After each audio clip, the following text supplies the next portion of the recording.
Precalculus students, welcome to your 9.7 notes. The beats from Lecrae will get you motivated, and let's do some learning. Let's talk about polar equations of conics. This is a really interesting little section, kind of a strange one if I'm being honest, but I don't think you'll find it to be too horrible. We have two general forms here.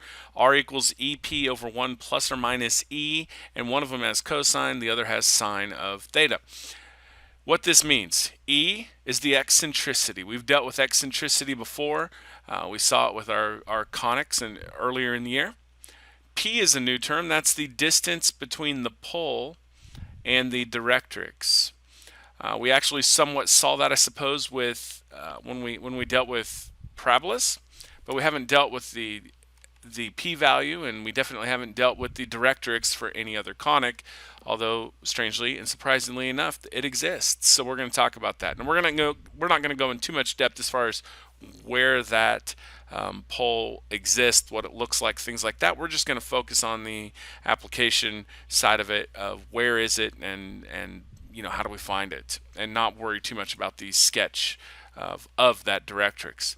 All right, so first of all, one thing to know, this is just a review on eccentricity.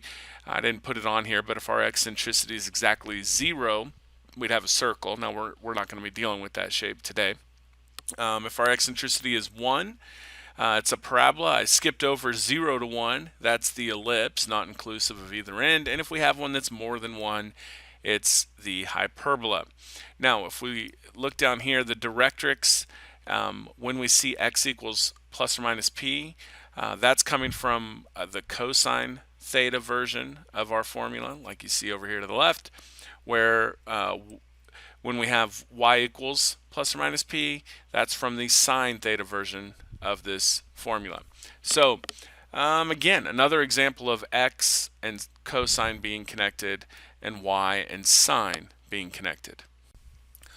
So let's get started on these notes. I'm going to do them just a little bit differently today than normal. I'm going to actually do the odds with you, and then I'll each time ask you to pause and let you do the evens. I think you'll pick this up pretty quickly. You'll want to have a calculator handy, or if you'd rather use Desmos, then you're free to use Desmos. That's actually what I'll be using today because I really like how it looks with these conics, although the calculators work great too.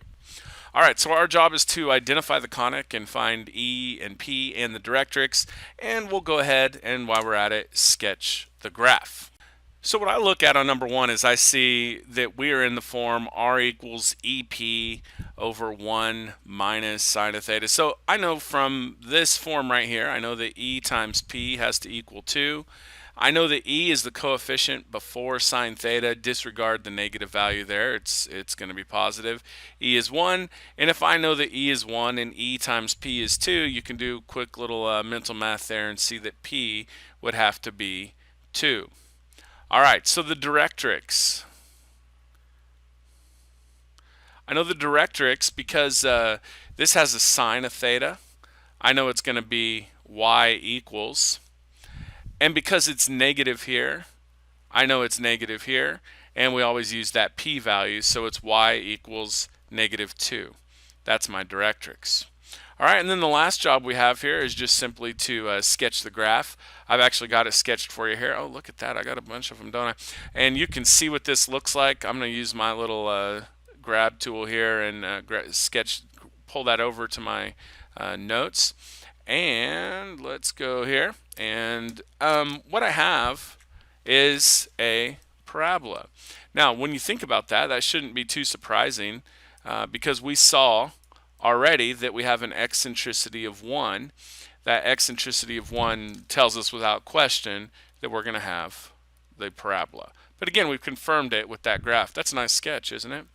All right, why don't you guys pause the video and do number 2. All right, welcome back. You can see my work on number 2. This was a hyperbola. I could know that a couple of ways. The sketch would show that, but even before that, if I just simply knew the eccentricity was 3, that's definitely more than 1. That tells us we most definitely have the hyperbola going on. All right, and you can see the directrix, although I didn't label it. This is the directrix here, y equals -2/3. We labeled it, it's a hyperbola. hard word to say sometimes. All right, let's take a look at the next one, number 3. 1 over 2 plus 4 sine of theta. Now this is an interesting one, primarily because when you look at the standard form, the key here is this number right here. We have a 2. We don't like a 2 because when we have a 2, that means we have to make an adjustment. So I'm going to rewrite this as 1/2 over 1 plus 2 sine of theta. So effectively, anytime we have something other than 1 right here, I'm going to have to divide both numerator and denominator by that number because this has to be 1. All right, so I've got it here, 1/2 over 1 plus 2 sine of theta. And we'll just go through the same process. We know that EP would have to be 1/2. We know E is equal to 2, which means 2 times P is 1/2. That means that our P value in this case would be 1/4, which tells us that our directrix is at, and again, this is a y equals problem. This is plus, so this is plus, and we use the P value of 1/4. Let's go ahead and take a look at the graph of that one. Don't need that one anymore. 2 plus 4 sine of theta is the one we're looking at, and there it is. That's a beautiful graph, isn't it? We're going to go ahead and copy that one over. Oh, that's not what I wanted to do. Let's try that again. All right, here we go. And we'll copy this one over to our graph as well. And we can see here, after I resize it, we'll see that our data has in fact been confirmed that this is, oh, well, we didn't answer this question, did we? Eccentricity is 2. 2 is, yep, I got my calculator out. It's more than 1, so we know this has to be a hyperbola. All right, do number 4 on your own. Pause the video. All right, welcome back. Here's number 4. This is an interesting one. It kind of looks like a bit of an egg there, an Easter egg going on. But first things first, you have to divide everything by 6 on the original equation. That tells you right away the EP value would, of course, be 2. E we knew was 1/2. That's the eccentricity. That confirms that it's an ellipse. 1/2 times 4 is 2, so that's where the P value comes from. And that P value helped me find the directrix. All right. Let's try another problem here. Number 5, identify the conic, and we've seen these instructions before. If you'll note on this page, the biggest change is that everything is in terms of cosines instead of sines. Not a big deal for us. We're experts. Now, first thing I noticed on this is that I have a 2 down here. I don't like having 2s, so we got to get rid of that. That needs to be a 1. This is going to be 3 over 1 plus 1/2 cosine theta. The things I can pick out from that is I know the EP would be 3.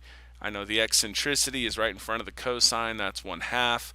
If E is 1/2 and EP is 3, that's telling me that P is going to have to be 6, right?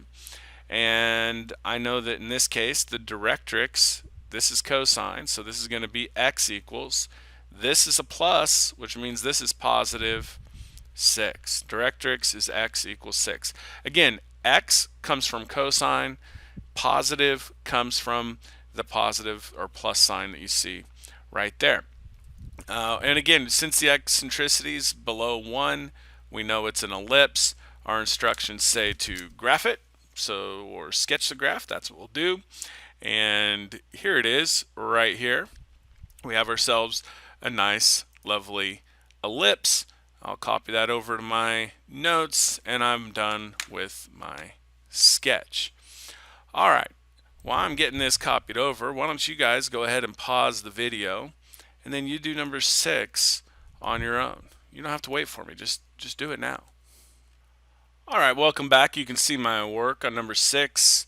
The eccentricity of 3 told me it had to be a hyperbola. The p-value of 1/3 coupled with knowing that this is cosine and positive told me the directrix was x equals 1/3. All right, let's take a look at the next one. R equals 1 over, and you can see right away, like, hey, we're going to have to do a little work first. So let's rewrite this. We got a 2 right there. That's our big issue. 2 right there, problem. We're going to divide everything by 2. So I'm going to have 1/2 over 1 minus the cosine of theta. All right. Well, I can figure out a lot of things from that. I know the EP would equal 1/2. I know the eccentricity would be equal to exactly 1. That means the p-value has to be 1/2. It also means that the directrix would be at x equals, and it's got to be negative because of the minus sign you see here, and then the p-value of 1/2 tells us the rest of it. So there's our directrix. Now if we go ahead and graph that and then plug in what we have, I'm going to copy my graph over. Look at that beautiful graph.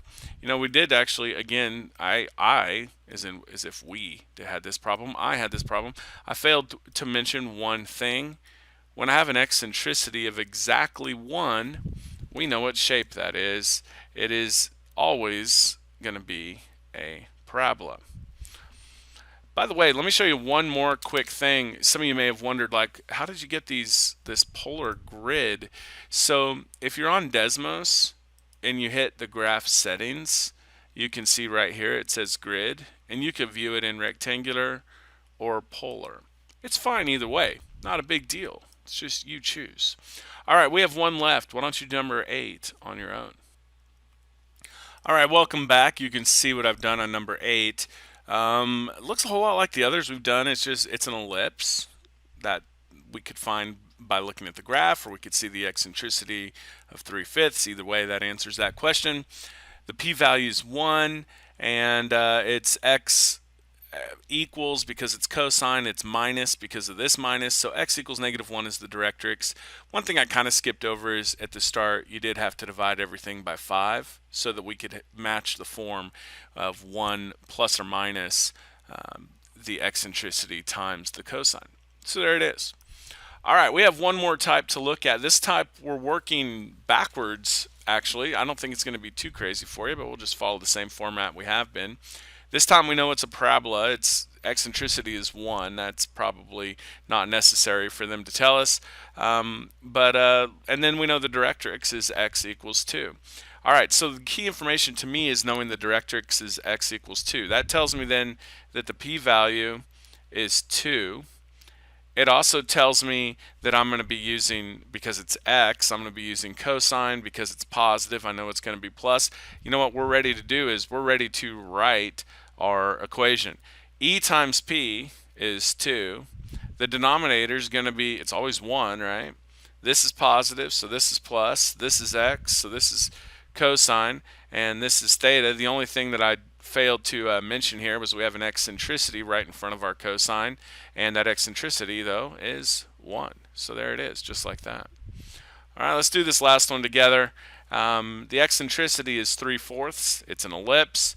Directrix is y equals -1. Again, two things from the directrix. This y tells me sine. This negative tells me minus. Keep in mind the eccentricity. And there's a third thing we get from the directrix, and that's the p-value of 1. That, of course, means the e times p would be 3/4. So here we go. Our equation will look like this. R equals e times p, which would be 3/4, over, and then we'll have 1. This is minus, so is this. And then we'll have, oh, I forgot the eccentricity here. I need to include that. 1 minus 3/4, the sine of theta.